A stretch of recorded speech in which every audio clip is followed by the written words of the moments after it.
भाभी, अरे भाभी, कहाँ है आप?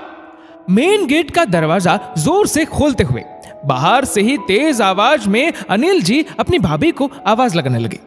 अपने चाचा को यूं गुस्से में घर के अंदर आते देख 7 साल का विकास सहम गया और अंदर जाकर अपनी माँ से बोला, माँ, चाचा जी आए हैं, बहुत गुस्से में दिख रहे हैं। मुझे तो डर लग रहा है माँ उनसे। मैंने तो आज कोई बदमाशी भी नहीं की, कहीं मुझे डांटने तो नहीं आ रहे।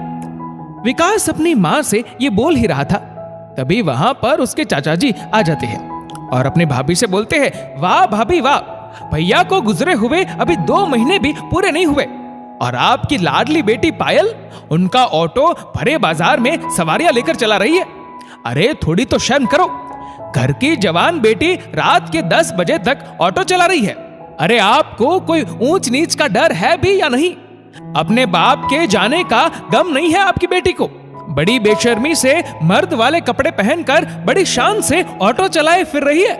अरे पूरी बिरादरी में हमारे खानदान की थू थू कराने पर तुली हुई हो क्या दोनों माँ बेटी? और आप घर पर ये पापड़ तैयार कर रही हो। भैया के जाने का गम तो लगता है दोनों माँ बेटी को ही नहीं है। दोनों की दोनों बस लोगों से मिलने जुलने लग गई और अलग अलग काम धंधे करने लग गई। अरे थोड़े दिन तो भैया का गम मना लेते, पूरे रिश्तेदारों में आप दोनों हमारी जग हंसाई करा रही हो। इसी बीच पायल किसी जरूरी काम से घर पर आ गई। उसने अपने चाचा जी की सारी बातें सुन ली। पायल ने देखा माँ एक कोने में चुपचाप खड़ी चाचा जी की बातें सुन रही थी। पास में उसका छोटा सा भाई सहमा सा खड़ा था। पायल को देखते ही चाचा जी बोले, अरे आओ बिटिया रानी, बहुत नाम कमा कर आ रही हो हमारे खानदान का। अरे अपने बाप के जाने का गम मना रही हो या ऑटो रिक्शा में अपनी सवारियों को गाने सुना रही हो? अरे तुम्हें शर्म नहीं आती क्या?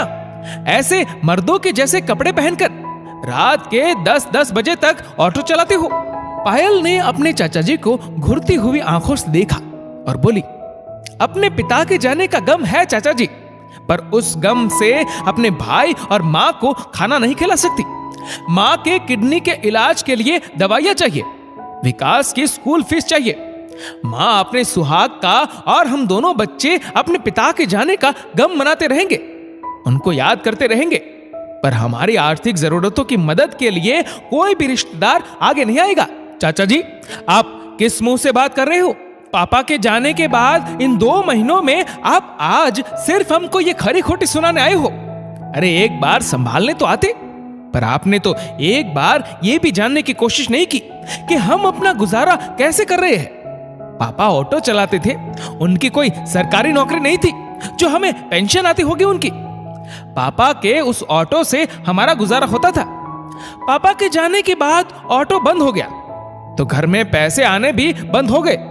हम लोगों ने बहुत दिन भूखे प्यासे रहकर गुजारे हैं। माँ दर्द से तड़पती रही, बिन दवाइयों के काम चलाया है। भाई का स्कूल छोड़ा रखा है। बहुत सारे राशन, पानी और बिजली के बिल हमारे ऊपर बकाया है।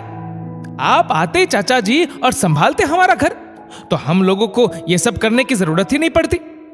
पायल ने अपने चाचा की आंखों में आंखें डालते हुए कहा, हमारा घर खर्च आप उठा लीजिए चाचा जी, मैं अभी और इसी वक्त से ऑटो चलाना बंद कर दूंगी और अपनी कॉलेज की पढ़ाई पर ध्यान दूंगी।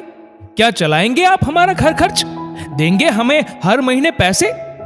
अगर आप ये कर सकते हैं तो मैं आपकी 2 बात सुनूंगी, नहीं तो चले जाइए आप यहां से और मुझको और मेरी माँ को परेशान करने की कोई जरूरत नहीं है। हम लोगों को हमारा घर चलाना है। आपके जैसे उपदेश देने वाले लोग किसी की मजबूरियों को नहीं समझते, बस आ जाते हैं समाज का ठीकरा फोड़ने के लिए। चाचा जी अपनी भतीजी का ये रूप देखकर भीगी बिल्ली से बन गए। आज पायल ने चाचा जी को आईना दिखा दिया था। चाचा जी ऐसे दौड़े मानो जैसे अब अपनी भाभी के घर में घुसने की कभी हिम्मत नहीं करेंगे और ना पायल और उसके किसी भी काम पर कुछ भी उल्टा सीधा बोलने की। दोस्तों, परवाह मत करो कि लोग क्या कहते हैं। आपके घर के खर्चे लोग नहीं, आप खुद उठाते हो। इस वीडियो को लेकर आपकी क्या राय है नीचे कमेंट करके जरूर बताएगा। और अगर आपको वीडियो अच्छा लगा हो तो वीडियो को लाइक करेगा, शेयर करेगा ज्यादा से ज्यादा लोगों तक। और ऐसे ही और भी इंस्पिरेशनल वीडियोस के लिए सब्सक्राइब करें हमारे यूट्यूब चैनल को और फेसबुक पर फॉलो करें हमारे पेज को। धन्यवाद।